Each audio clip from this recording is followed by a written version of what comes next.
Welcome to Thalira Tales, where stories bloom in silence, carrying emotion, mystery, and hidden truth. Step in and let the tale unfold. I stayed late at work to get my bonus.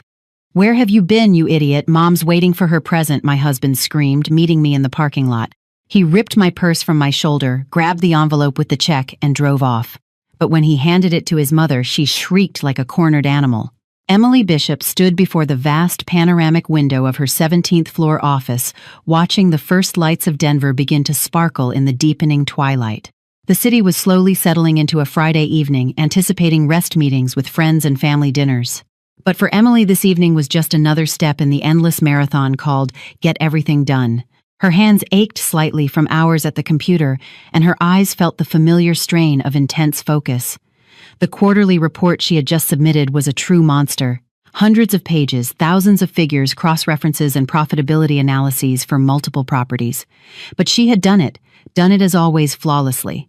And now she was rewarded not only with a legitimate sense of exhaustion, but also with a promised bonus, a substantial sum nearly equal to her monthly salary. The phone on her desk vibrated for the 5th time in the last hour.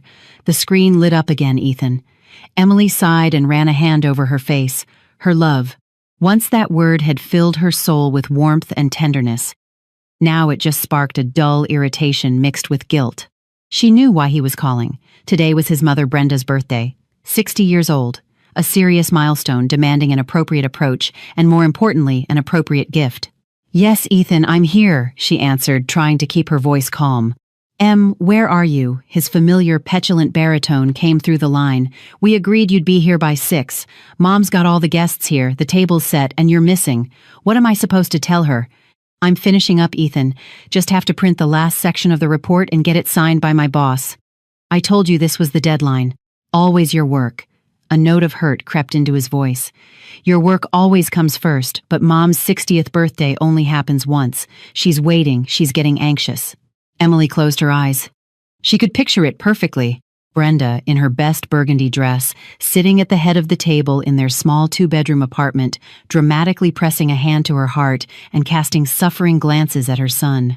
"Oh, where is our dear Emily?" Probably counting her numbers again. "She's completely neglected my boy." "I haven't forgotten the birthday," she said aloud. "I'll be there soon. I'll buy the gift we discussed on my way." "Listen," Ethan's tone shifted abruptly to businesslike. "About the gift, I've been thinking that Le Creuset set we looked at, it's a bit cliché. Mom deserves more. I saw these stunning garnet earrings at the jewelry store, a perfect match for her dress. They'd look amazing on her." Emily remained silent, staring at her calculator screen. Garnet earrings. She knew the store he meant and had a good idea of the prices. "Ethan, we agreed on $2,000, she said slowly. "The earrings you're talking about cost at least $7,000. We don't have that kind of money." "What do you mean we don't?" he asked with genuine surprise. "What about your bonus? You said yourself they were giving you a big one today. We'll spend it on Mom. She'll be ecstatic." Emily felt a cold, hard knot form in her stomach. Her bonus. The money she had earned with sleepless nights and frayed nerves. Money she had already mentally allocated down to the last penny. A portion to pay down the mortgage they'd been dragging for 5 years, a mortgage she was essentially the only one paying. A portion for a medical evaluation for her own mother, Susan, who had been complaining more and more about her heart lately. And a tiny bit for new winter boots because her old ones were falling apart. "Ethan, this bonus isn't for your mom's gift," she replied, trying to maintain her composure. "We have other more important expenses." "What could be more important than my mother's birthday?" he scoffed. "Emily, don't be so selfish. Mom has done so much for us. If it weren't for her, we'd still be bouncing between rentals." He was referring to the $10,000 Brenda had given them 7 years ago for a down payment. Emily heard about this royal gift almost every week. The fact that they had taken out a mortgage for the remaining $300,000, and that for all these years, she, Emily, had been the one making the monthly payments from her salary while Ethan was in a state of creative discovery, was conveniently ignored. "We're buying the cookware set as we agreed," she said firmly. "There's no money for earrings. That's final. I have to go. I'll see you in an hour and a half." She hit end call without waiting for his response. Her heart was pounding. Every conversation like this knocked her off balance, leaving a bitter taste of injustice. She loved Ethan. At least she had once. Talented, charming, and open soul. That's who he had been when they met 10 years ago at an art studio. She was a business school student who had come along with a friend, and he, a budding photographer and artist, had captivated her from the first glance. Their romance was a whirlwind late-night walks along the waterfront poems he dedicated to her, his black and white photographs, where she looked mysterious and beautiful. But after the wedding, the romance quickly gave way to reality. Ethan's creative discovery stretched into years. He took on occasional freelance gigs, but spent most of his time at home painting canvases no one bought or simply pontificating about high art. Meanwhile, Emily worked, first as an assistant accountant, then a senior financial analyst.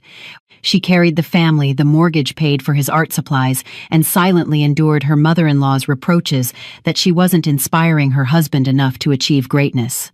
She gathered her documents into her bag, shut down her computer, and walked to her boss's office. Peter Thompson, a man in his 50s, was already packing up to leave. "Working late, Emily," he smiled. "Is the report finished?" "It's done, Peter. Here it is." She placed the hefty folder on his desk. "Everything's reconciled and signed. You're worth your weight in gold." He quickly flipped through the documents. "Stop by accounting. I've already authorized your bonus. You can pick up the check as you requested. Now go home and get some rest. You've earned it." In the accounting office, they handed her a crisp check in a white security envelope, exactly $8,500. Emily tucked the envelope into a hidden pocket in her purse, feeling a mix of joy and anxiety. This money was her lifeline, her little secret, her hope. The hope that her mom could finally see the best cardiologist in the city. Leaving the office building, she was met with a fine, annoying drizzle.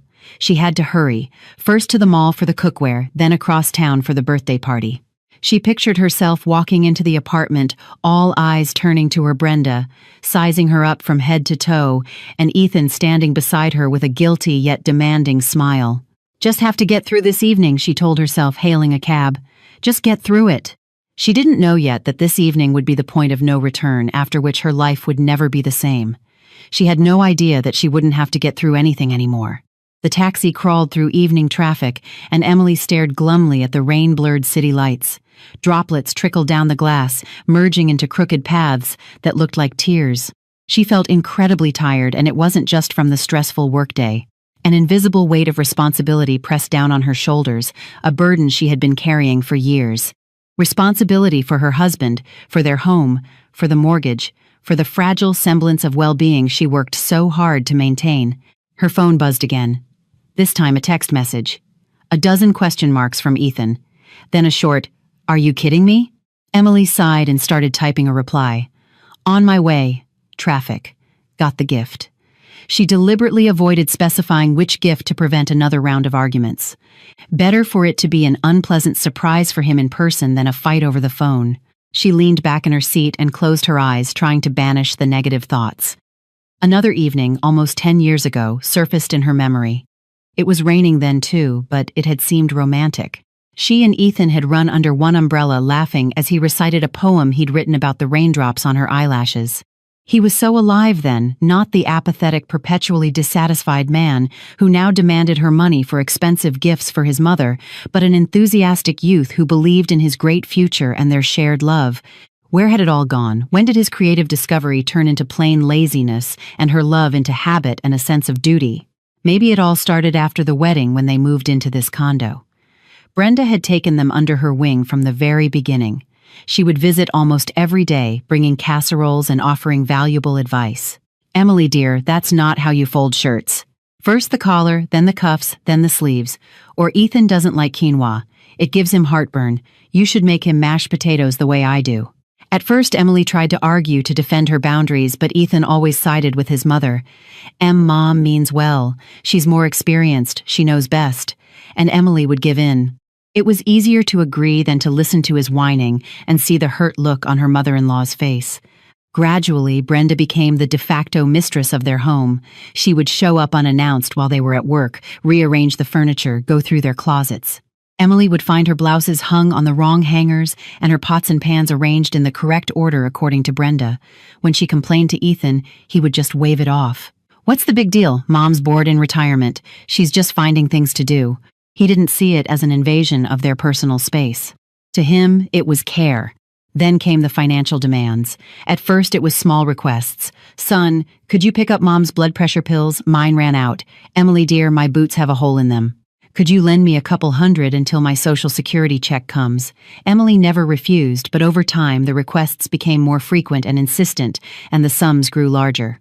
Brenda would complain about her small pension, the constantly rising prices, the sudden breakdown of an appliance. Ethan, feeling guilty for not being able to provide for his mother, would meekly hand over the money, Emily's money. Ma'am, we're here. The taxi driver's voice pulled her from her memories. Cherry Creek Mall. Emily paid and jumped out of the car. The stores were closing in less than an hour.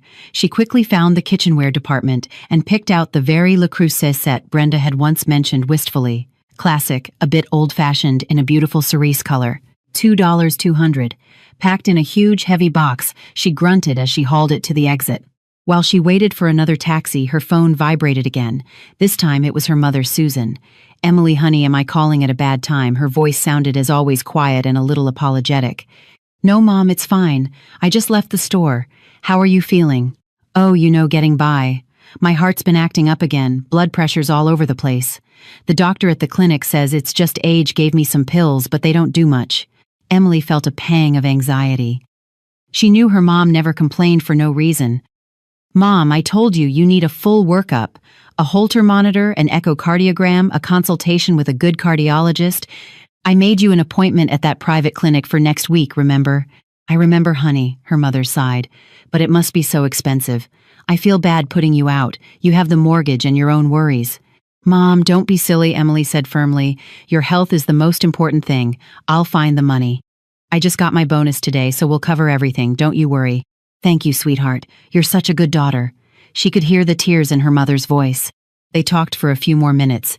Emily asked about her dad, about their garden, and promised to visit over the weekend. After hanging up, she felt even more determined. The envelope with the bonus check in her purse wasn't just money. It was her mother's health, and she wouldn't let anyone touch it. Not Ethan, not his domineering mother. The taxi finally arrived. Emily gave Brenda's address. Another 20 minutes to go. She glanced at her reflection in the rearview mirror. A tired face, dark circles under her eyes, a few new lines around her mouth.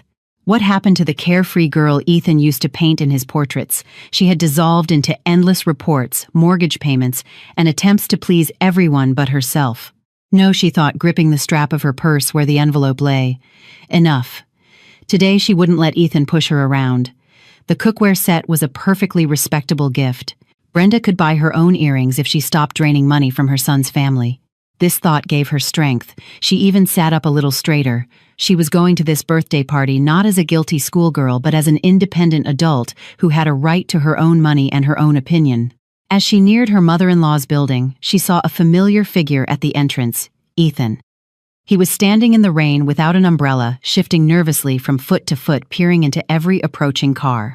When the taxi stopped, he rushed to the door. His face was contorted with anger. Emily hadn't even fully stepped out of the car before he grabbed her by the elbow. In his eyes, she saw cold fury. "Where have you been, you idiot?" His voice, low and cracking, cut through the monotonous sound of the rain. "Mom's waiting for her present. All the guests are waiting. And you're out having fun." Emily froze, one foot still in the cab, the other on the wet asphalt. Ethan's words hit her like a slap. Not, honey, I was worried. Not, you're soaked, let's get inside. But this coarse, humiliating insult thrown at her with hatred. The elderly taxi driver coughed disapprovingly and turned to look out his window, pretending not to notice. "I was working, Ethan," she answered quietly but firmly, pulling her elbow from his grasp. "And then I was buying a gift for your mother. There." She nodded toward the large box the driver was now unloading from the trunk. Ethan shot the box a contemptuous look.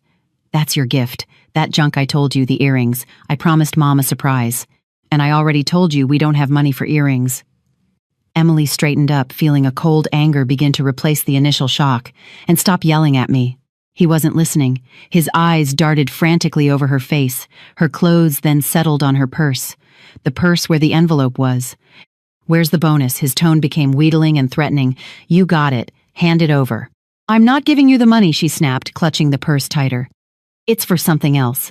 "For what else?" He stepped right up to her, and Emily smelled alcohol on his breath. He'd been drinking, probably for courage, while he waited.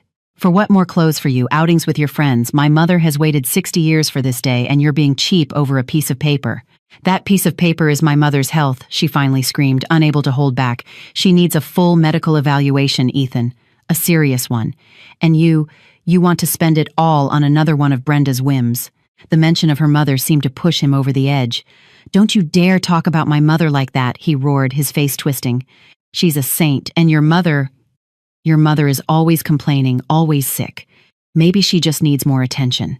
It was too much, too cruel and unjust. Emily felt tears welling up, but she held them back. She wouldn't give him that satisfaction. She started, but the words wouldn't come. A lump formed in her throat. What am I? He smirked, seeing her distress, telling the truth. Now give me the money, Emily. Don't make this ugly. Mom is waiting. He reached for her purse. Emily recoiled instinctively, protecting what was hers. No. That short, desperate cry seemed to be his trigger. He was done asking. He was acting. With one sharp movement, he yanked the purse from her shoulder. The strap dug painfully into her skin, but he pulled harder. Emily lost her balance and, slipping on the wet pavement, fell awkwardly to the ground. The purse was in his hands. Sorry, he tossed out, no longer angry, just with a kind of detached regret. You brought this on yourself. He quickly opened the purse, fumbled inside, found the white envelope, pulled it out, and stuffed it into his coat pocket. Then he dropped the purse on the ground next to Emily. I'll be back soon, he said, already turning away. Don't leave, we need to talk. He practically ran to his old Ford Focus parked nearby, started the engine, and with a squeal of tires sped off. Emily sat on the cold, wet asphalt, watching the receding red taillights of his car. The rain grew heavier, its cold drops mixed with the tears she could no longer hold back. She wasn't crying from physical pain, though, her knee stung, but from the humiliation. A monstrous, all-consuming humiliation. He hadn't just taken the money. He had trampled on her dignity, her feelings, her hopes. The taxi driver, who had been watching the scene from his car, finally got out. Ma'am, are you okay? Should I call the police? He offered her a hand. Emily looked at him through her tears. His eyes were full of sympathy. She took his hand and struggled to her feet. Her skirt was wet and dirty. Her tights were torn, and her knee was scraped and bleeding. No police, she whispered. It's fine. She picked up her purse from the ground, checked the contents, wallet, phone keys. Everything was there. Only the white envelope was missing. The envelope that held not her life, but her mother's. Where to, ma'am? Back where you came from, the driver asked. Emily looked up at the lit windows of her mother-in-law's third-floor apartment. She imagined Ethan walking in right now, Brenda greeting him beaming with pride as he handed her the envelope.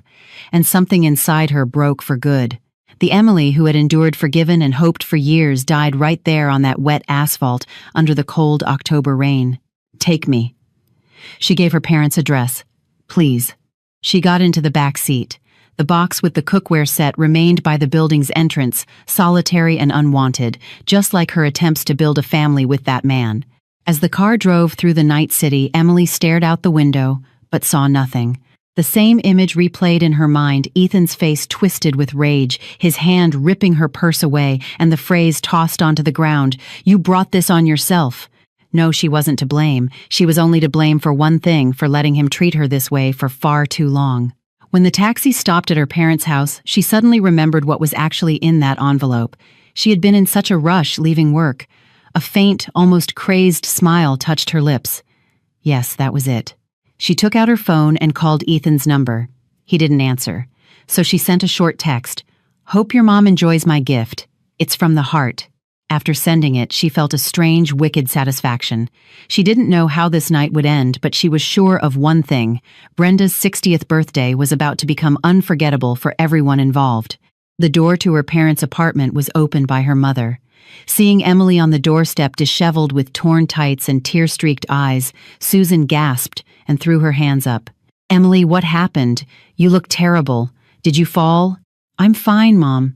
Emily tried to smile, but her lips wouldn't obey. Just tripped. I'm really tired.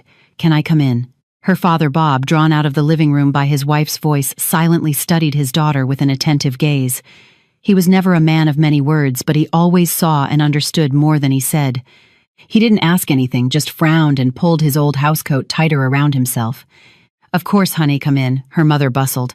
I'll put the kettle on for some chamomile tea. You need to calm down. Emily went into her childhood bedroom, which had remained almost untouched since she got married.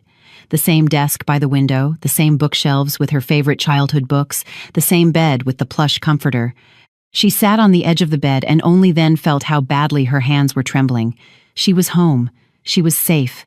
Here no one would yell at her, humiliate her, or take what was hers by force. Here she was loved just for being her.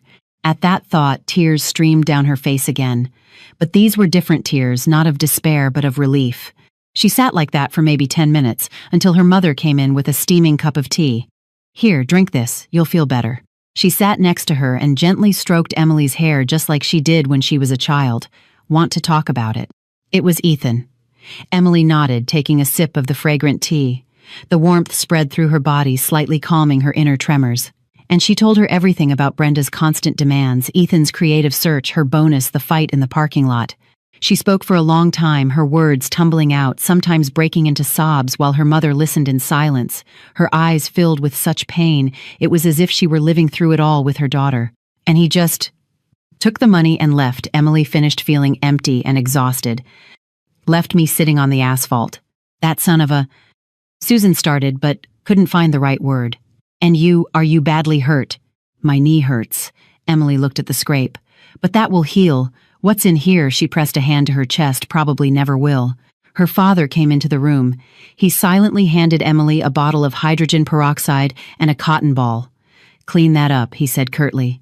His face was grim, his eyes dark. While Emily cleaned the wound, he sat in the old armchair across from her. "I never trusted him right from the start," he said in a low voice. "Too smooth. An artist. His real job was living off you. I kept my mouth shut because you chose him. I thought he'd grow up, get some sense. He didn't." "Bob, not now," Susan gently stopped him. "She's hurting enough as it is." "No, let her listen," her father cut in. "You put up with this for 7 years, Emily. 7 years of letting him and his mother walk all over you. For what? For a condo with a mortgage you're the only one paying, for his delicate artistic soul." Her father's words were harsh, but they were true. Emily knew it. She had asked herself these same questions hundreds of times, but always found an excuse. "He'll change. We're in love.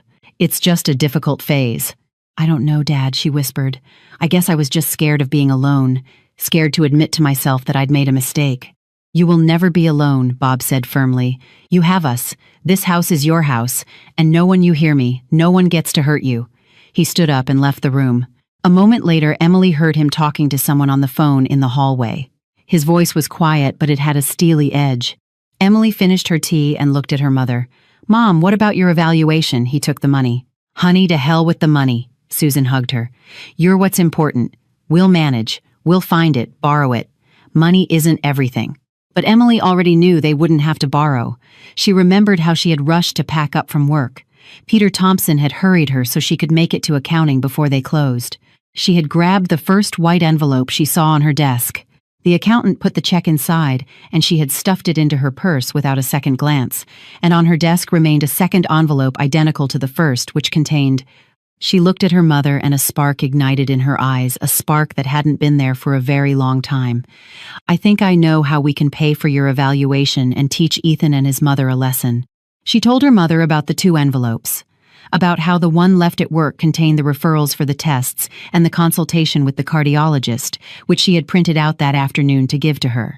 And also her own short note to herself, "Mom's heart, don't forget." "You think he didn't look inside the envelope?" Susan asked doubtfully. "I'm positive," Emily smirked. "He was too furious and in too much of a hurry to make his mommy happy. He grabbed the first envelope he found and bolted. He wouldn't even consider that I might have put something else in there. To him, I'm predictable, obedient Emily who always does what's expected of her." She stood up and walked to the mirror. A tired, worn-out woman looked back at her, but there was something new in her gaze. Resolve. A cold, ringing resolve. "That's it, Mom. I'm done," she said to her reflection. "No more obedient, Emily." She picked up her phone and looked at the text she'd sent Ethan. "Hope your mom enjoys my gift. It's from the heart." He still hadn't replied, probably busy celebrating. Well, that would make the finale all the more interesting. She pictured Brenda's face when she opened the envelope in front of all her guests. She pictured her shock, her rage, her humiliation. And for the first time in years, she felt no pity for her mother-in-law or her husband. She felt no guilt, only an icy calm and the anticipation of justice. She would go back to that apartment, but not to apologize. She would go to get her things and start a new life. A life where no one would humiliate her. "Emily, maybe you shouldn't," her mother asked with concern. They might do something to you." "They won't," Emily shook her head. "Because I'm not afraid anymore. Not at all." She called the same taxi service and gave Brenda's address. "Where are you going?" Susan asked, alarmed. "To the party," Emily grinned. It's not right to miss such an important family celebration, especially when such heartfelt gifts are being given. The party at Brenda's apartment was in full swing. About 20 guests, mostly her retired friends and distant relatives, were crammed into the small living room converted into a banquet hall. The table was groaning with salads, hot dishes, and homemade pickles. The air was thick with a mixture of food smells, perfume, and a faint whiff of alcohol.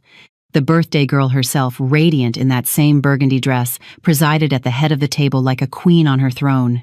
Ethan burst into the apartment like a whirlwind, breathless and a little pale, but with a triumphant glint in his eyes. "Son, finally!" Brenda exclaimed, clapping her hands. "Where have you been, and where's Emily?" "Emily's held up," he threw out, shrugging off his damp coat. "An important project, but she asked me to give you this." With a theatrical gesture, he pulled the white envelope from his pocket and handed it to his mother. All conversation instantly ceased. The guests stared at the envelope with curiosity. "What's this, sweetie?" Brenda feigned surprise, though her eyes betrayed that she knew exactly what was happening. Ethan had let it slip on the phone about his wife's bonus.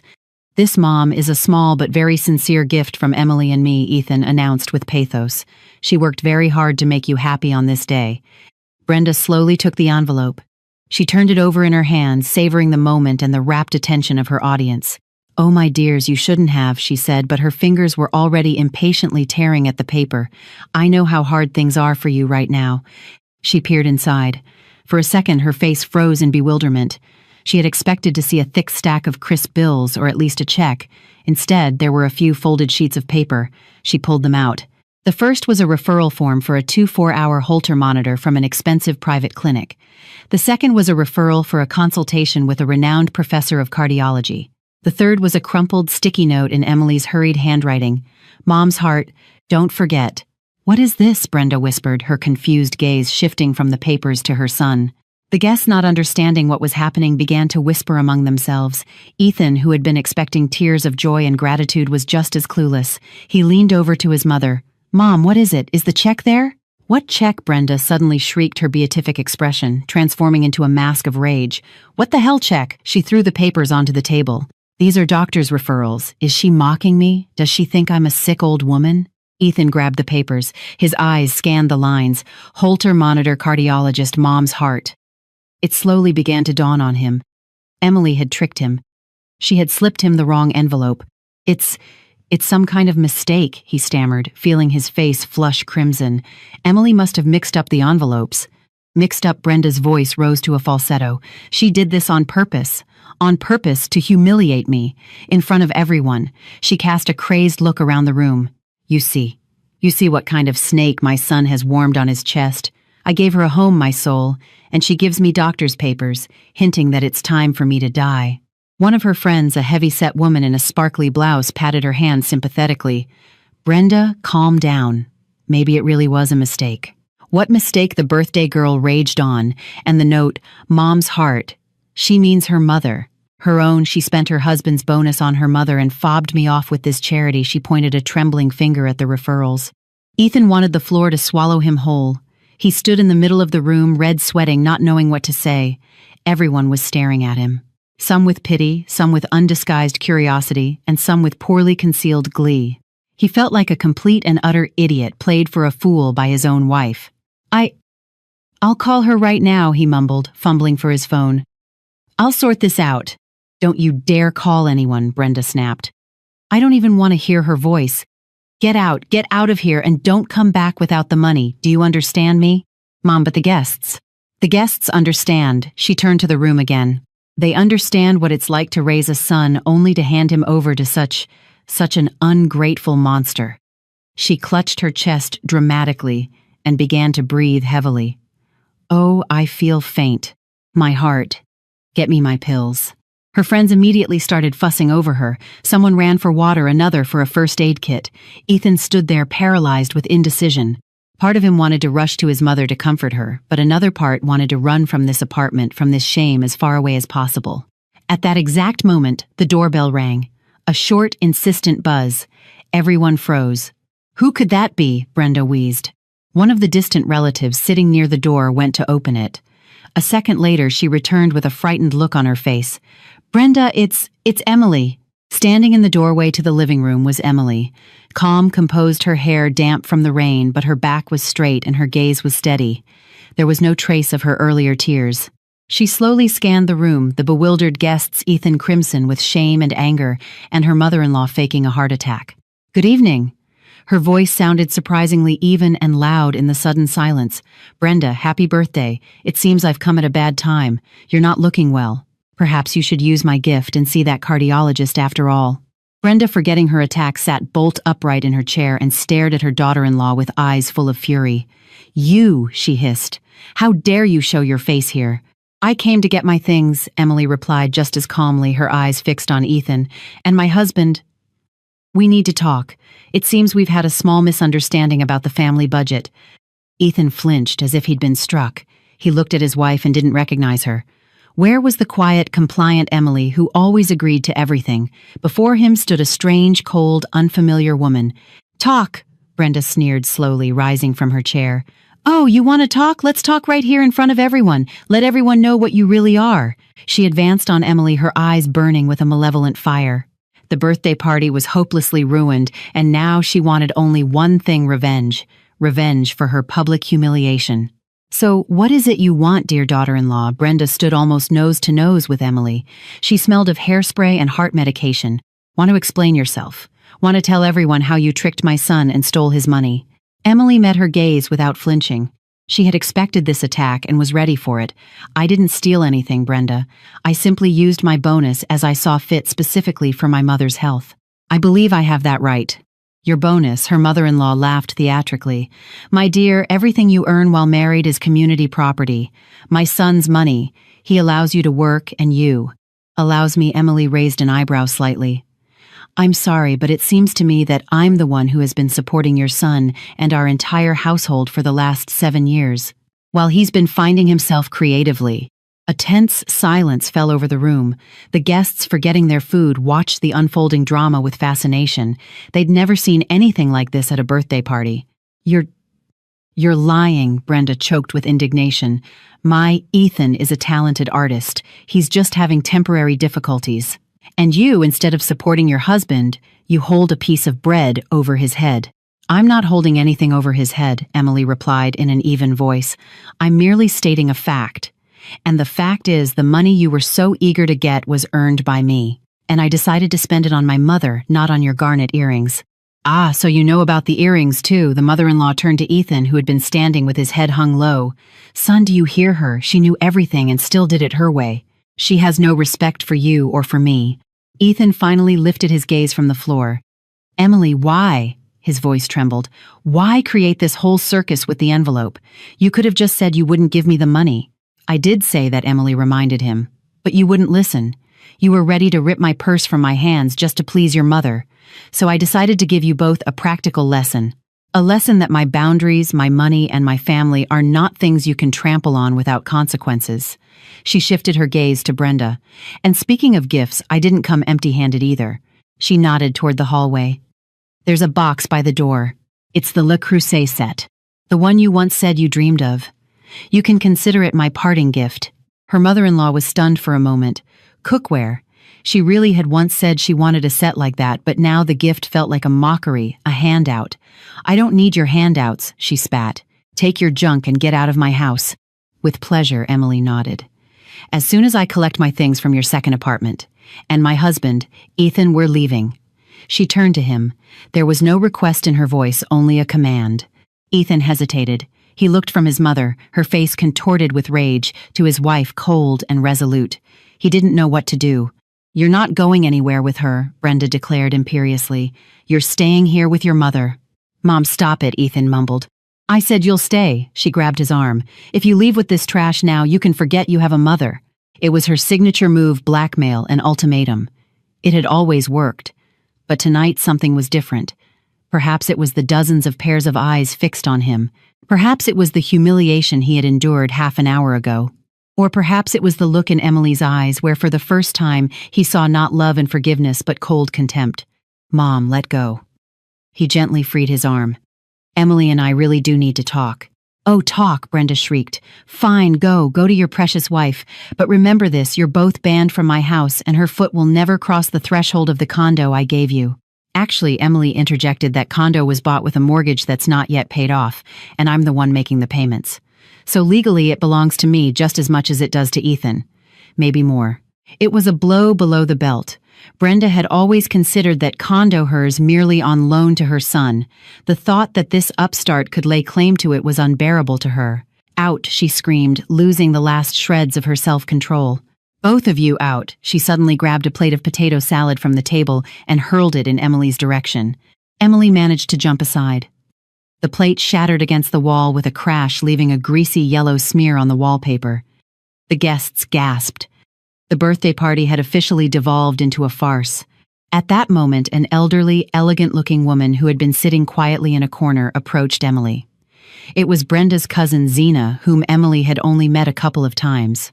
"Dear," she said quietly, taking Emily's hand, "don't pay any attention to her. She's always been like this, so volatile. You did the right thing." Emily looked at her in surprise. To hear words of support from a relative of her mother-in-law was completely unexpected. "Thank you," she whispered. "Let's go." Zena pulled her toward the exit. "There's no reason to stay here any longer." They walked out into the hall. Ethan, pale and bewildered, trailed after them. "Emily, wait." She stopped at the door without turning around. "What, Ethan?" I don't know what to say. "I'm sorry about Mom." "It's not about your mom, Ethan." She finally turned to face him. Her face was calm, but her eyes were as cold as ice. "It's about you. About the fact that you were never on my side. You were never my husband. You were always just your mother's son." She opened the door and stepped out onto the landing. Zena followed her. "Here's some advice, girl," she said, adjusting her shawl. "Run from them. Run and don't look back. That boy will never change. And you only have one life." She patted Emily's arm and went back into the apartment from which the muffled sobs of Brenda could be heard. Emily was left alone. She pressed the button for the elevator. Ethan never came out after her. He stayed there with his mother, with his ruined party, with his shattered life. When the elevator doors opened, Emily stepped inside. She didn't know what she would do next. But one thing she knew for sure: she would never return to that apartment, to that man. Never. The elevator descended slowly, and in its dim light, Emily saw her reflection on the metal wall. A pale face, dark circles under her eyes and her gaze. The gaze of a grown woman who had just made the hardest decision of her life. She wasn't crying. The tears had dried up back on the wet asphalt. Inside there was a ringing emptiness mixed with a bitter sense of liberation, as if a heavy years-long burden had been lifted from her shoulders. Exiting the building, she took a deep breath of the cool, damp air. The rain had almost stopped, leaving behind only wet sidewalks and the fresh smell of ozone. She hailed a taxi and gave her own address. Her own. How strange and unfamiliar it felt to think that. The condo she had considered theirs for 7 years now seemed alien and hostile, a place she never wanted to return to. As the car drove through the city, she thought about Zena's words, "Run and don't look back." That simple phrase, spoken by an almost stranger, had somehow affected her more than all the entreaties from her parents and friends. Maybe because it was an outsider's perspective from someone in the enemy camp who saw the whole situation without any illusions. She took out her phone. A dozen missed calls from Ethan. She didn't call back. Instead, she wrote a short message. "I'm going to my parents.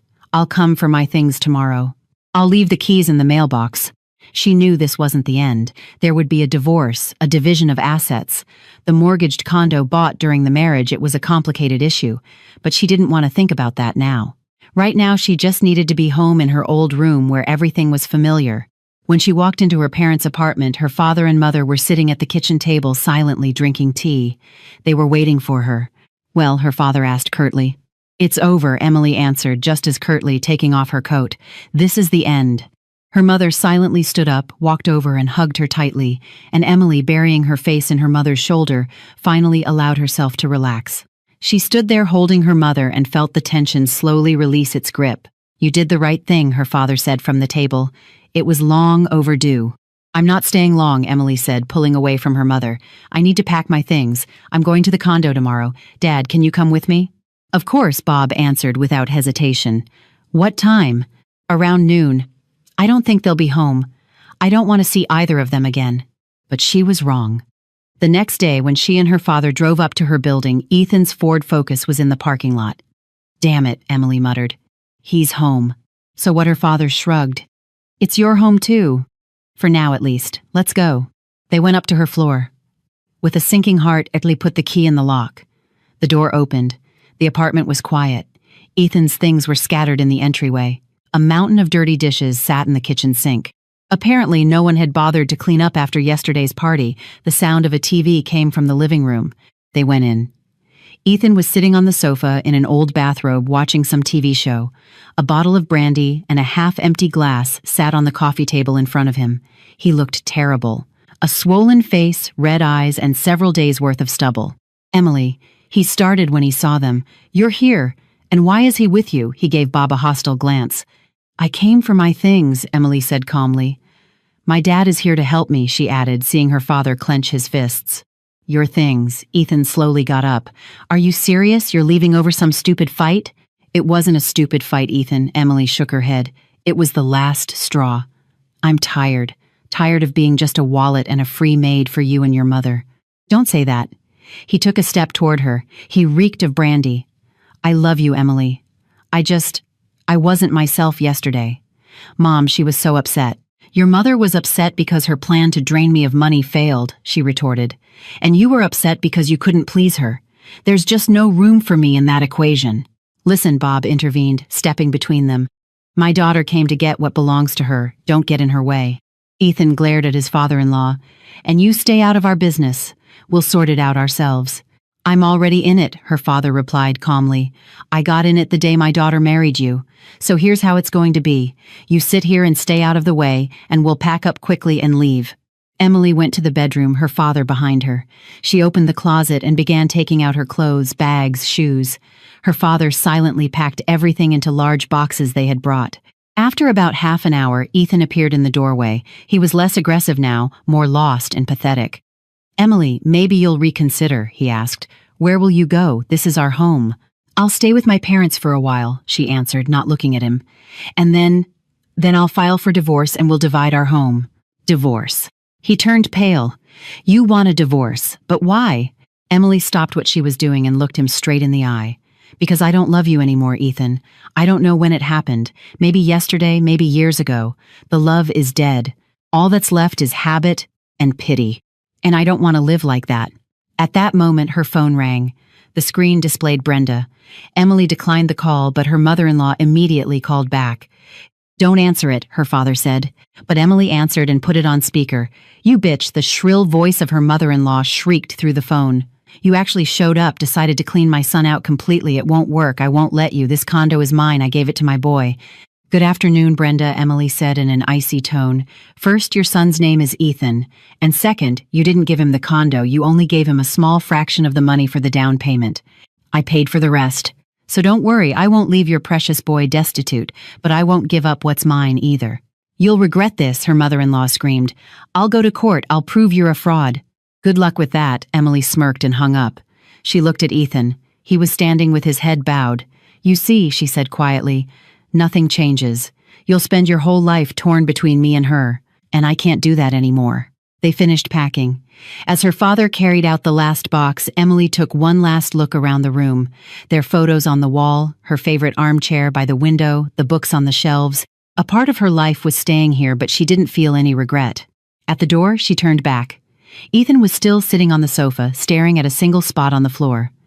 "Goodbye, Ethan," she said. He didn't answer.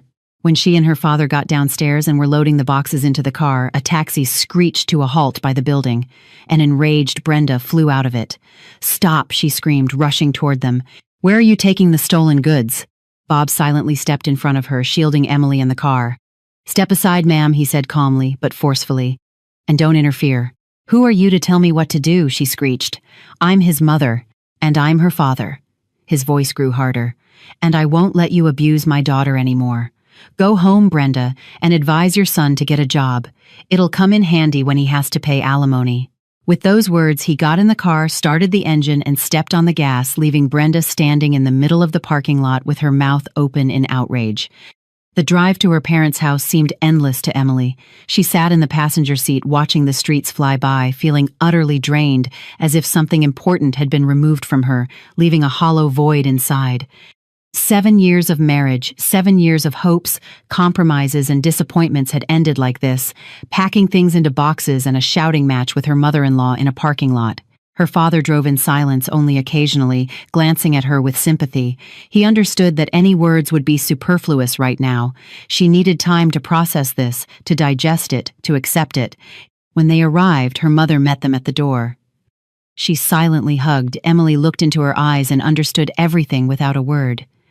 The three of them carried the boxes to her old room. The mountain of cardboard in the middle of the small space looked depressing. This was her entire past life packed up and ready to be thrown on the scrap heap of history. "Leave it, honey," her mother said, seeing Emily about to start unpacking. "Get some rest. We'll do it all tomorrow." Emily nodded obediently. She truly had no strength left. She went to the bathroom and stood under the hot shower for a long time, washing away not just the grime and fatigue, but all the negativity of the past day. The water seemed to carry away the hurt, the anger, the disappointment. When she came out wrapped in her mother's old bathrobe dinner and her parents were waiting for her in the kitchen, they ate in silence. The quiet was broken only by the clinking of silverware and the ticking of the old wall clock. This silence was healing. It held no reproaches, no judgment, no unsolicited advice, only the quiet support of the people closest to her. "I'll call a lawyer tomorrow," her father said when they had finished their tea. "I know a good one specializes in family law. We need to do this right." "Thanks, Dad," Emily replied quietly. "And don't worry about the condo," he added as if reading her mind. "Whatever the court decides, you won't be without a roof over your head. We'll manage." That night, Emily couldn't sleep for a long time. She lay in her childhood bed, staring at the ceiling where the glow-in-the-dark stars she had stuck up long ago still remained, replaying the events of the past few years in her head. She remembered her and Ethan's wedding, simple but joyful. His shining eyes, his vows of eternal love. Where had it all gone? Had it ever even been real, or was it all just an illusion she had created for herself because she so desperately wanted to be loved? She remembered their attempts to have a child. They had tried for 2 years, but nothing happened. The doctors said she was fine, but that Ethan needed to be tested. He had flatly refused. "The problem can't be with me," he had declared then. "I'm healthy." "It's all your stress from work." And she had believed him, blamed herself. Maybe if they'd had a child, things would have been different. Her mother-in-law wouldn't have interfered so much, and Ethan would have grown up. No. Emily smiled bitterly in the darkness. Nothing would have changed. It would have just given Brenda another lever for manipulation. "Emily, you're not swaddling my grandson correctly." "Ethan, why is the baby crying? Emily probably didn't feed him on time." And Ethan would have remained an eternal child torn between his mother and his wife. She got up and went to the window. The night city was alive with its own life. Somewhere out there, in another neighborhood in their former apartment, was Ethan. What was he doing, drinking, calling his mom to complain about his cruel wife? Or maybe he couldn't sleep either, thinking about her regretting what happened. Suddenly, she felt sorry for him. Not as a husband, but as a person, weak, dependent, incapable of taking responsibility for himself. He was a hostage to his mother, to her suffocating love and total control, and he would never find the strength to break out of that cage. But she had. That realization brought a strange sense of calm. She was no longer angry with him. She simply understood that they were from different worlds. She was a person who was used to fighting, achieving, solving problems. He was a person who was used to someone else solving his problems for him, first his mother, then her. She returned to bed and fell asleep almost immediately. She had a strange dream. She was walking down a long, dark corridor, and at the end was a door from behind which she could hear Ethan's voice. He was calling her, asking for help. She approached the door, reached for the handle, but didn't open it. She just turned around and walked in the opposite direction toward a bright, warm light at the other end of the corridor. She woke up in the morning with a clear head and a firm decision. She wouldn't fight for that condo. That is, she would fight for her share, for what was legally hers. But she wouldn't cling to those walls, to that past. She would start with a clean slate. At breakfast, she announced this to her parents. "I think the best thing to do is sell the condo and split the money," she said. "I don't want to have anything to do with them anymore. I'll take my half, add my savings, and buy myself something small, a studio or a one-bedroom. It'll be enough for me." A sensible decision, her father nodded. But they might not agree to sell, that Brenda will cling to it with a death grip. "Then let them buy out my share," Emily shrugged. "I doubt they have the money for that." So selling is the most realistic option. Around noon, the lawyer her father had arranged called Andrew Collins, a calm and confident man in his 50s. He listened attentively to Emily's story, asked a few clarifying questions about the mortgage and investments. "The situation is clear," he concluded. "The property was acquired during the marriage, so it is community property. You are entitled to exactly half. The fact that you made most of the payments can be used as an additional argument in court, but most likely the court will split it 50-50. "And what about his mother giving money for the down payment?" Emily asked. "That was a gift to her son," the lawyer explained. "If there's no loan agreement, it's nearly impossible to prove it was a debt and not a gift. So it won't affect the division. So I can count on half, absolutely." "Absolutely. I'll prepare the divorce petition and the claim for division of property. I'll need some documents from you, marriage certificate documents for the condo, the mortgage agreement, and your bank statements confirming the payments. I'll gather everything." After talking to the lawyer, Emily felt even more confident. She had a plan clear and understandable. No more emotions, just cold, hard calculation. She spent the rest of the day unpacking her boxes. She mercilessly threw out everything that reminded her of Ethan, his gifts, their shared photos, little trinkets that once seemed precious. She was clearing not just her room, but her life of the past. In the evening, when almost everything was unpacked, she came across an old photo album. In one picture, she and Ethan were standing on a pier, young, happy, hugging and laughing. Emily looked at the photo for a long time. It didn't hurt. It was just a little sad. Sad that this fairy tale had never become a reality. She closed the album and put it on the highest shelf. The past had to stay in the past. She had a new life ahead of her. The process of gathering documents for the divorce proved more difficult than Emily had anticipated. Some of the papers for the condo, including the originals of some payment receipts, were still at their shared apartment. She had to go back there again, this time accompanied not only by her father but also by a police officer she had prudently called to avoid another confrontation. Ethan met them at the door, looking sullen and hostile. Surprisingly, Brenda was nowhere to be seen. "What now?" he spat. "Come to take the last of it." "I came for the documents I need for court," Emily replied calmly, walking into the apartment. The presence of a uniformed officer had a sobering effect on Ethan. She quickly found the right folder in a desk drawer. While she checked its contents, Ethan stood in the doorway with his arms crossed. "So it's really a divorce?" he asked in a low voice. "You haven't changed your mind?" "No, Ethan, I haven't. And all because of my mom, because of one ruined evening." Emily looked up at him. "No, not because of one evening. Because of 7 years lived in your mother's shadow. Because you never became my husband." She closed the folder. "That's all. I don't need anything else here." When they left the apartment, Emily felt that the last thread connecting her to this place had been severed. Now it was just someone else's apartment where a stranger lived. The legal battle promised to be long and unpleasant. As her father had predicted, Brenda clung to the condo with a death grip. At the very first hearing, appearing as a witness for her son, she put on a real performance. She cried, wrung her hands, and told a story of how she had saved money her whole life to buy her son a little love nest, and how this predator now wanted to take it all away. Ethan sat next to his mother and their lawyer, nodding obediently. He looked pathetic. Emily looked at him and felt nothing but a slight disgust. Ethan's lawyer tried to argue that Emily's contribution to the family budget was minimal and that Ethan had borne the majority of the expenses through unofficial income from selling his paintings. It was so absurd that even the judge, an elderly and experienced man, couldn't hide an ironic smile. "Do you have any proof of this income?" he asked. "Tax returns, bank statements." "My client is a creative individual," the lawyer replied pompously. "He prefers to be paid in cash." "I see," the judge nodded. "And you, ma'am, do you have proof of your income and mortgage payments?" "Yes, Your Honor." Andrew Collins, Emily's lawyer, stood up. "We have my client's pay stubs for the last 7 years, as well as a complete history of the mortgage payments from her personal bank account." He placed a thick folder on the judge's bench. The hearing was adjourned, but Emily could already see that the law was on her side. That evening, when she got home, an unpleasant surprise was waiting for her. Under her parents' apartment door was an envelope with no address. Inside was a glossy flyer for some funeral home. A picture of a wreath with a black ribbon was circled in thick red marker with the words, "You'll be needing this soon," scrawled across it. A chill went down Emily's spine. She knew who it was from. Brenda had resorted to threats. She immediately called Andrew Collins. "This is very serious," he said after listening to her. "Save the envelope and the flyer. Tomorrow we file a police report for threats against your life." But her mother-in-law didn't stop there. A few days later, she ambushed Emily outside her office. "Well, are you happy now?" she hissed, blocking her path. "Decided to ruin my son completely." "Brenda, please move. I'm in a hurry," Emily tried to walk around her. "I'm not moving." Her mother-in-law grabbed her by the coat sleeve. "You'll dance to my tune yet. I'll make you give up that condo yourself. I'll tell all your neighbors what a tramp you are. I'll tell everyone at your work how you robbed your husband." "Try it," Emily answered, coldly pulling her arm free.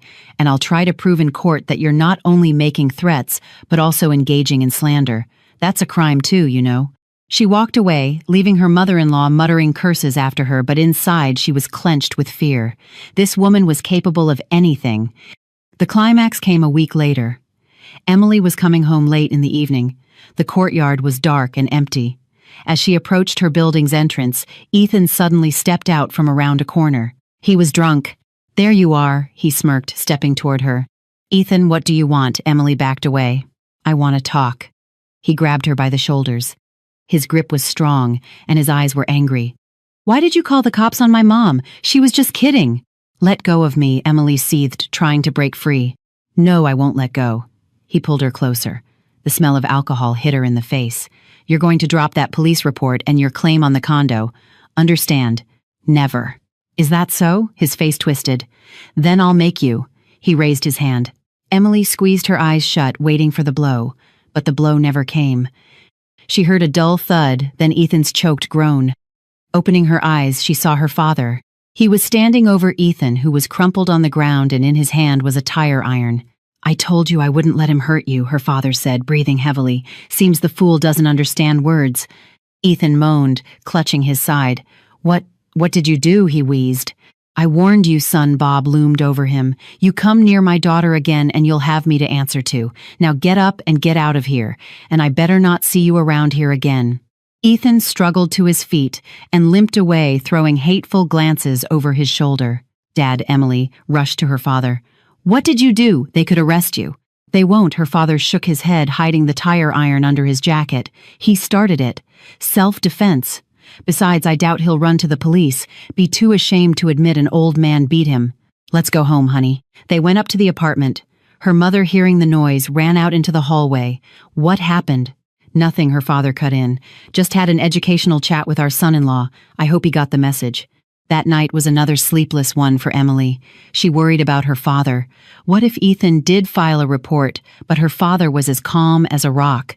The next day, Andrew Collins called. "Emily, I have news for you. It seems our opponents are ready to negotiate." Their lawyer called, proposing a settlement. What Emily couldn't believe her ears. After everything that had happened, "Apparently, yesterday's incident made quite an impression on your ex-husband," the lawyer chuckled. "They're offering you 60% of the condo's value on the condition that you drop the police report." Emily thought for a moment. "And what about the threats and slander from his mother?" "We can include a clause in the agreement that she ceases all contact with you and makes a public apology." "No," Emily said firmly. "I don't need any apologies from her. I want 70%. And a restraining order for both of them, prohibiting them from coming near me or my family." 70, the lawyer whistled. "That's bold." "They're the ones who offered to negotiate," Emily shrugged. "That means they're scared, and when your enemy is scared, you press your advantage." The settlement negotiations dragged on for several days.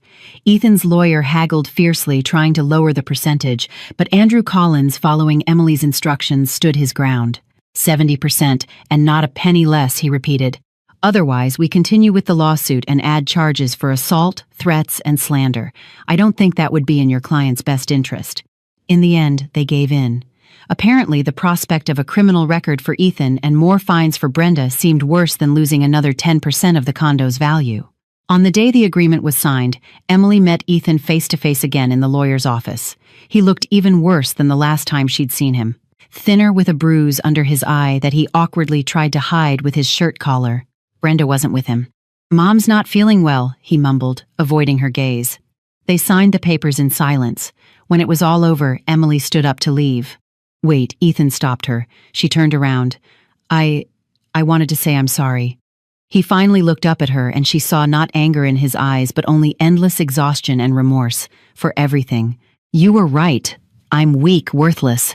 "Don't, Ethan." Emily cut him off gently. She no longer had any desire to humiliate him. It was all in the past. Just live your life and try to be happy without your mom. He gave a bitter smile. "You think that's possible? Anything's possible if you want it to be." She left without looking back. Signing the settlement agreement was the point at which Emily could finally breathe.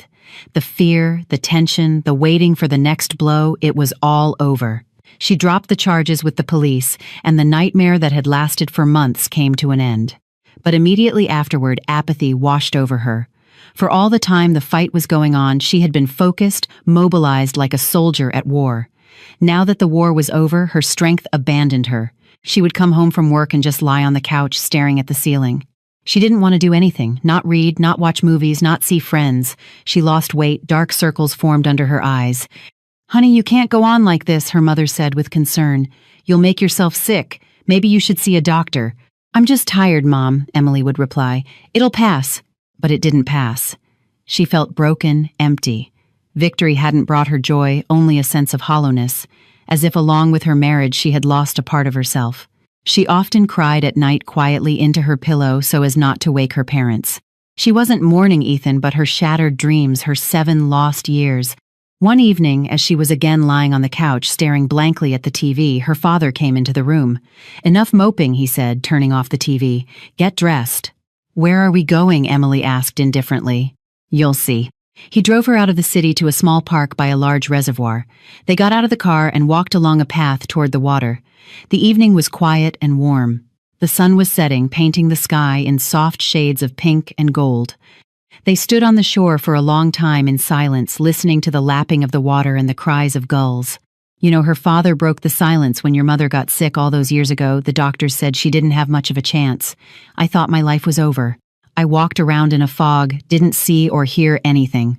Then one day I came here, sat on this very rock, and just watched the water. Watched it flow no matter what. And I realized that life, it's like this water. It just keeps flowing. And you have to find the strength within yourself to swim with it, not to drown." He looked at Emily. "Your life isn't over, sweetheart. It's just beginning. Yes, you lost 7 years, but you have decades ahead of you, and it's up to you to decide what they'll be like.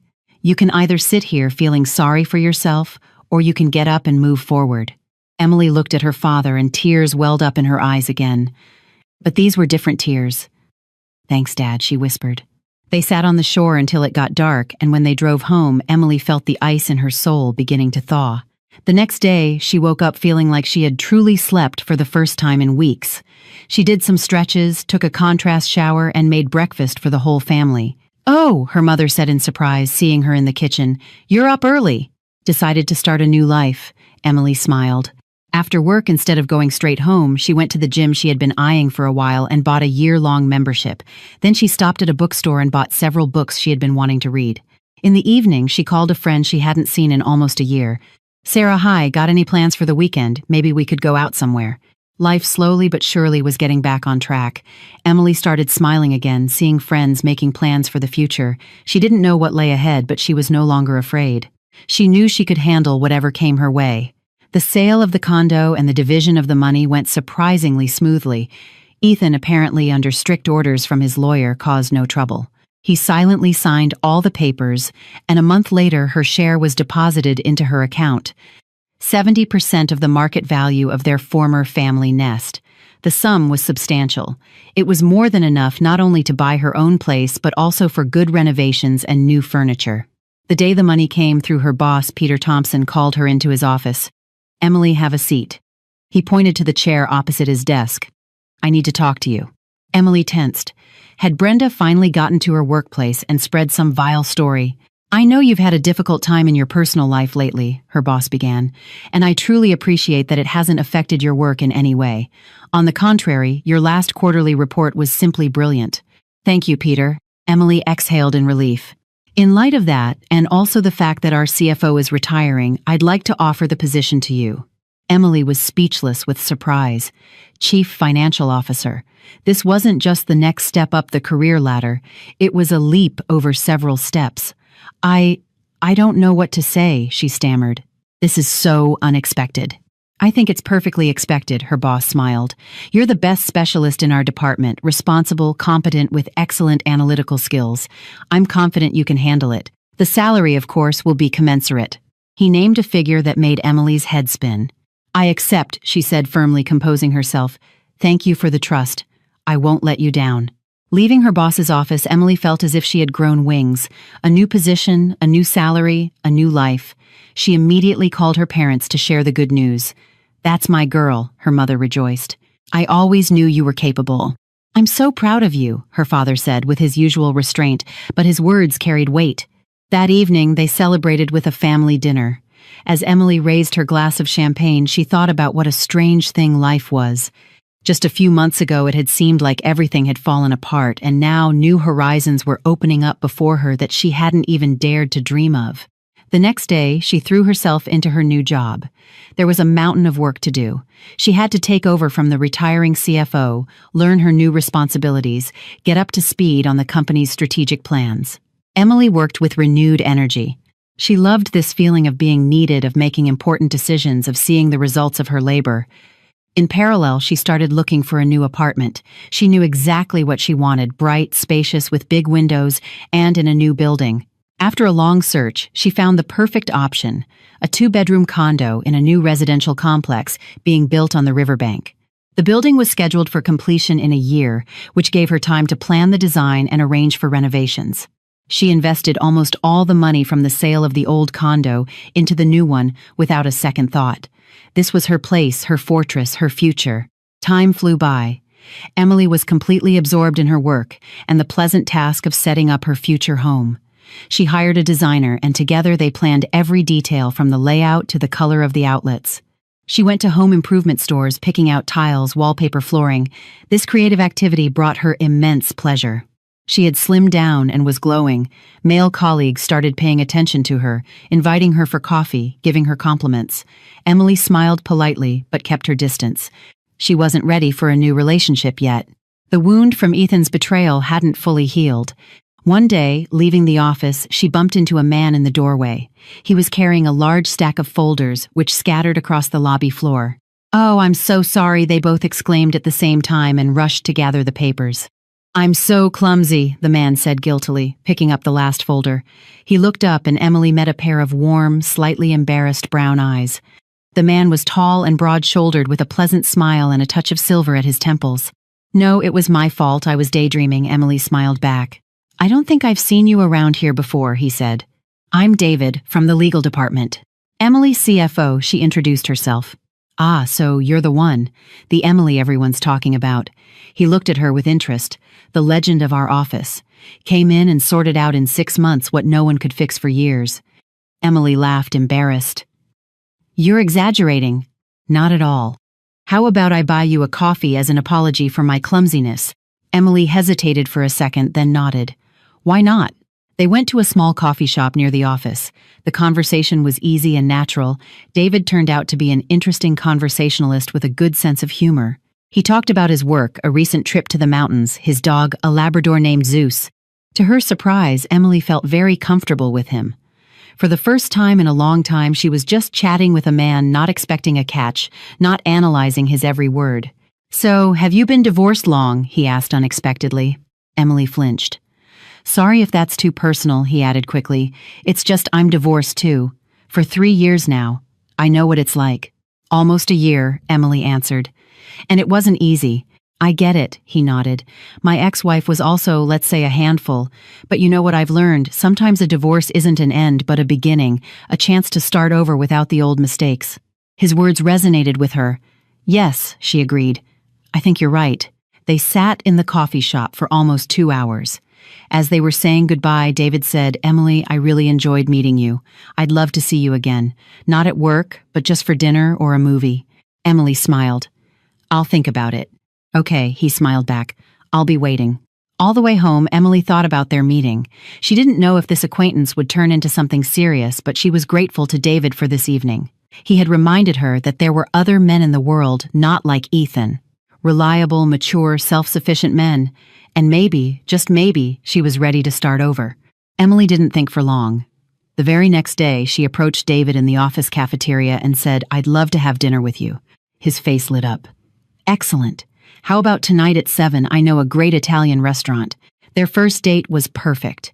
They talked nonstop, laughed, and discovered more and more common interests. David was not only smart and charming, but also incredibly attentive. He seemed to guess her wishes, anticipate her questions, and offer subtle, appropriate compliments. Emily felt at ease with him as if they had known each other for 100 years. Their relationship developed quickly but harmoniously. They met almost every day after work, and on weekends they would drive out of the city, walk in the parks, go to the theater. David introduced her to his Labrador Zeus, a huge and good-natured dog who immediately accepted Emily as one of his own. After 2 months, David suggested they go on vacation together. "I've always dreamed of seeing the coast of Maine," he said. "They say the scenery is incredible. Will you come with me?" Without hesitation, Emily agreed. That week in Maine was a true fairy tale for them. They stayed in a small cottage by the ocean, went hiking, explored small towns, and in the evenings sat by the fireplace drinking wine and talking for hours. It was there in Maine that Emily realized she had truly fallen in love. Not with the blind, youthful infatuation she had once felt for Ethan, but with a mature, conscious love for a man she respected and trusted completely. It was also there that David first told her, "I love you." Back in the city, they became almost inseparable. David often stayed over at her parents' apartment, helped her choose materials for her new place, and went with her to the construction site. He met her parents and her father, usually reserved and suspicious. After a half-hour private conversation with David, delivered his verdict. "He's a solid man. You can trust him." When Emily's condo was finally finished and she got the keys, David helped her move. He assembled furniture himself, hung shelves and connected appliances. "I want you to be happy here," he said, screwing the last handle onto a kitchen cabinet. "I'm already happy," Emily smiled, "because you're here." On the day of her housewarming party, after all the guests had left, David pulled a small velvet box from his pocket. "Emily," he said, getting down on one knee, "I know that after everything you've been through, you might be afraid to trust again. But I want you to know I will never betray you. I will always be on your side. I love you more than life itself. Will you marry me?" Tears welled up in Emily's eyes. "Yes," she whispered. "Yes, I will." Their wedding was quiet and simple, with only their closest family and friends. They just went to the courthouse and had a celebratory dinner at the same Italian restaurant where they had their first date. They were truly happy. David moved in with Emily, and her new bright condo was filled with warmth, laughter, and the barking of Zeus. They traveled a lot, made plans for the future, and supported each other in everything. David never interfered in her financial affairs, but was always ready to help if needed. He respected her career and was proud of her success. One day, while sorting through old papers, Emily came across a yellowed sheet, a poem Ethan had once written for her. "Your eyes, 2 oceans in which I drown." She reread it and smirked. How naive and false it all was. She crumpled the paper and threw it in the trash without a second thought. The past no longer had any power over her. Sometimes she thought about Ethan and Brenda. From mutual acquaintances, she heard that they had sold that condo and bought 2 small studio apartments in different parts of the city. Brenda, broken by her defeat and financial losses, had declined significantly and no longer tried to control her son's life. And Ethan, he never found a steady job, survived on odd jobs, and according to rumors had started drinking heavily. Emily didn't feel sorry for them. She had simply learned her lessons from her story. And the main lesson was this: you can't let anyone, not even the people closest to you, destroy your life. You have to know when to say no and how to defend your boundaries. One evening, as she and David were sitting on the couch watching a movie, he suddenly said, "You know, I'm so grateful to your ex-husband." "For what?" Emily asked, surprised. "For being such an idiot and letting you go," David smiled. "Otherwise, I would never have met the most wonderful woman in the world." Emily laughed and snuggled against his shoulder. "I'm grateful to him too," she said, "for teaching me how to appreciate true happiness." She looked at her husband at Zeus sleeping at their feet at the cozy, warmly lit room and realized that she was home, truly home, where she was loved, valued, and respected. And that was the best thing that could have ever happened to her. The end of her personal drama was the happy beginning of a new, beautiful story. 3 years passed. Emily stood at the doorway of the nursery, smiling as she watched David and their 2-year-old son Michael build a tower of blocks. The tower grew tall and wobbly, and when one more block was placed on top, it came crashing down with a clatter. Michael giggled with delight, and David, with a tragic expression, collapsed onto the carpet, buried under the rubble. "Mommy, save us!" he cried, reaching his hands out to Emily. "We're trapped!" Emily laughed and entered the room. "All right, what's the emergency here?" She scooped up her laughing toddler. "Looks like someone needs a rescue team." This home, which had once been a symbol of struggle and loneliness for her, was now filled with life, laughter, and love. After their wedding, David had sold his own apartment, and together they had paid off the remaining mortgage on hers. Now it was their shared home where every corner held the warmth of their family's happiness. Emily's parents adored both their son-in-law and their grandson. Bob had taught David all the secrets of fishing, and they often spent weekends by the river. And Susan, whose health had significantly improved thanks to timely treatment, spoiled the whole family with her pies and jams. Emily rarely thought about her past life.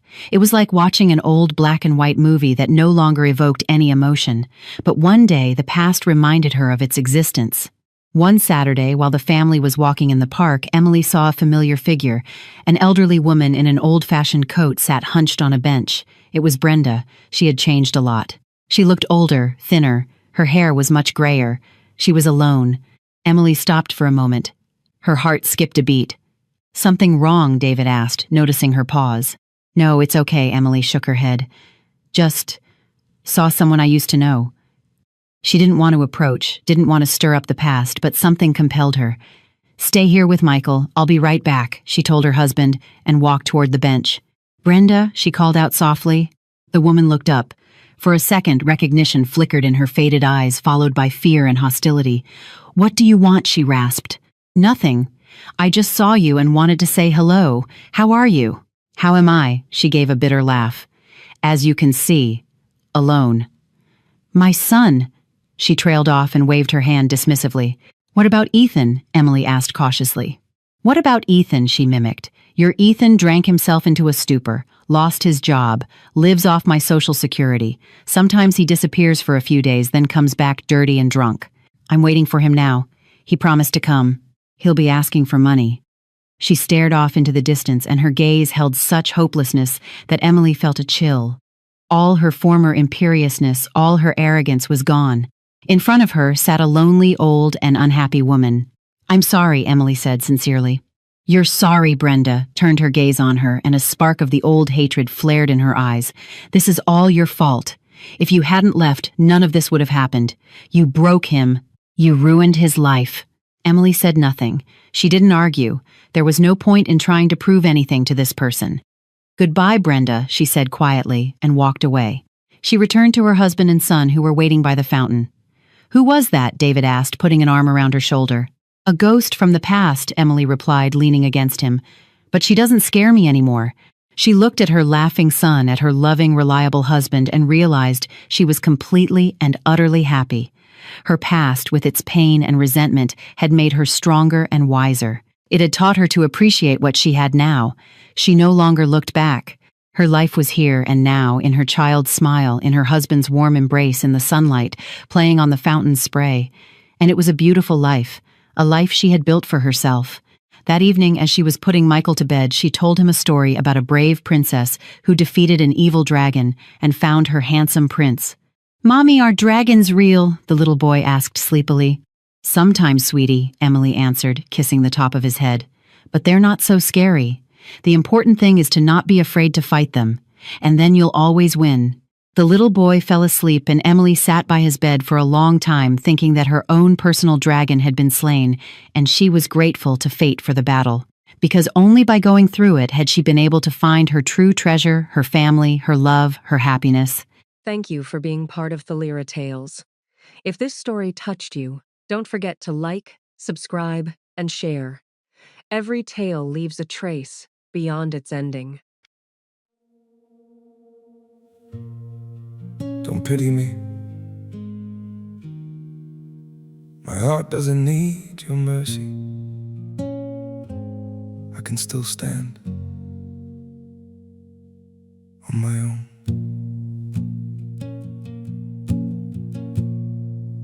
I was broken by your leaving, fell deeper than I thought I would. But pain has taught me how to heal now and survive what once I couldn't. You don't have to look back sadly, don't reach out with guilty hands. What you shattered made me stronger. Now I rise where I once collapsed. My heart doesn't need your pity, not another empty sign. I've got enough strength left within me to rebuild this life of mine. My feet are steady through the sorrow. I can stand through all the pain. You don't have to save me, darling. I'll learn to breathe again. I once begged for your affection. Now I've learned my worth in scars.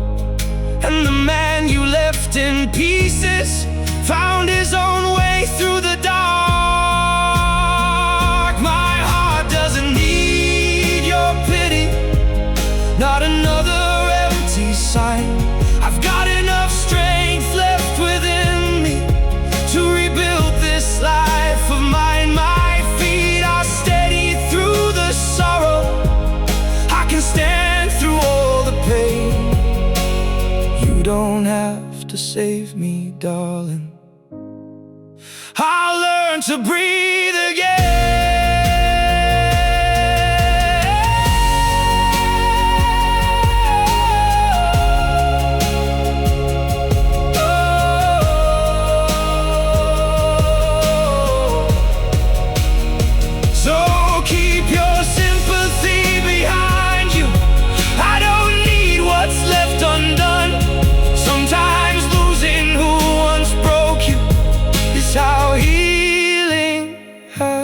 Begun.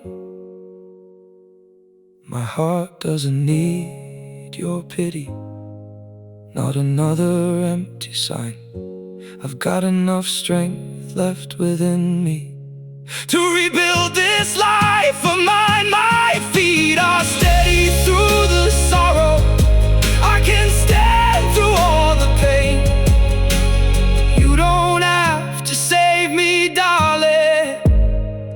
I'll rise alone again.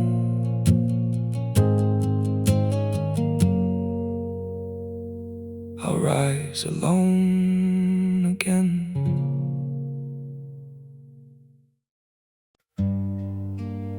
Some days feel off, like I'm standing but still falling. A little pain, a little tired, and no one to tell it all to. There are days that feel unsteady, like I'm drifting out of place. Every step just feels so heavy, with a smile I have to fake. A little hurt I keep inside me, a little weight I always hide, and 1,000 quiet worries I've been holding deep inside. There's no one here to tell it to, no one who would understand. So I carry all these feelings like they're slipping through my hands. A little broken, a little lost, trying hard to just get through. All these nights I stay awake with everything I never say to you. I keep walking through the silence like it's all I've ever known. Every crowded room reminds me how it feels to be alone. There's no one here to tell it to, no one who would understand.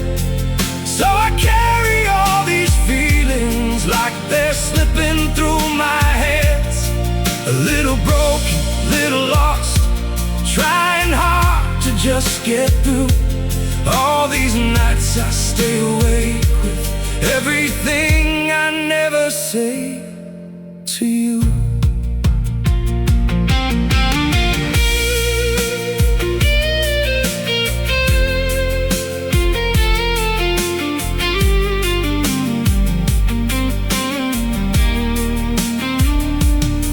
Maybe one day I'll be stronger, maybe I'll learn how to speak, but for now I keep it buried in the parts of me too weak. There's no one here to tell it to, no one who would understand. So I carry all these feelings like they're slipping through my hands. A little broken, little lost, trying hard to just get through all these nights I stay awake with everything I never say to you.